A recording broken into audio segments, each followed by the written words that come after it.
There are moments in life when silence speaks louder than any words. It can be silence of grief, silence of wisdom, or silence of refusal.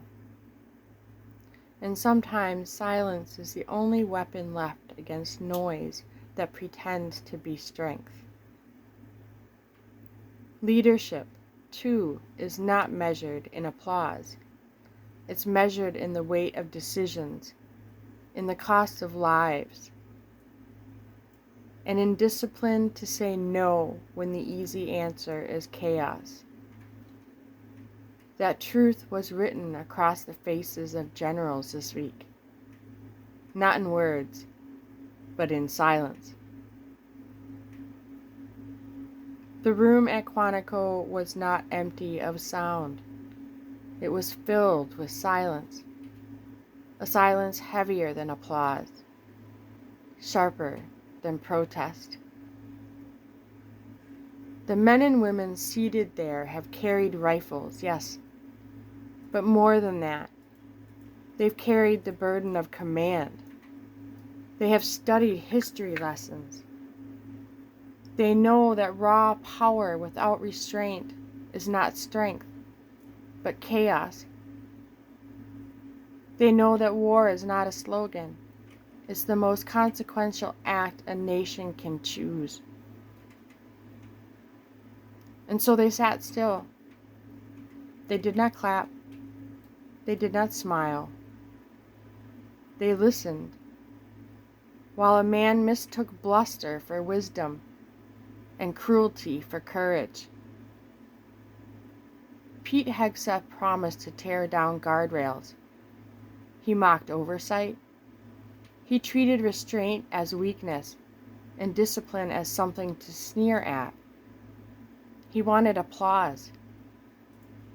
He got silence. And that silence was not empty. It was judgment. Because the people in that room know what reckless violence brings. They have seen how careless strikes create more enemies than they kill. They have written letters to mothers and fathers who will never again hear their children's voices. They've lived with the cost of war, in graves, in grief, and in ghosts that never leave.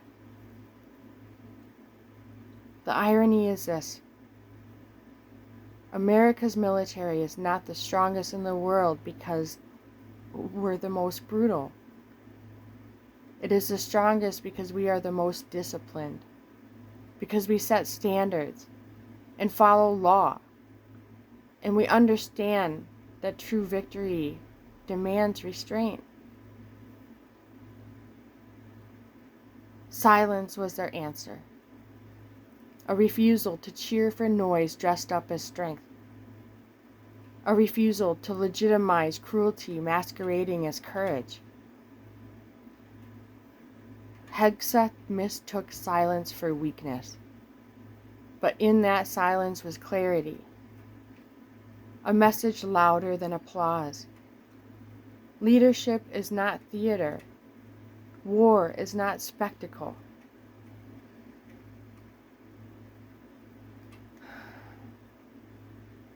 And if we are wise, we will listen.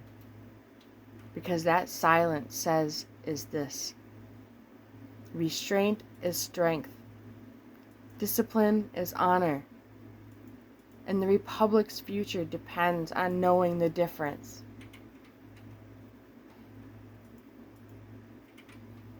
I don't know.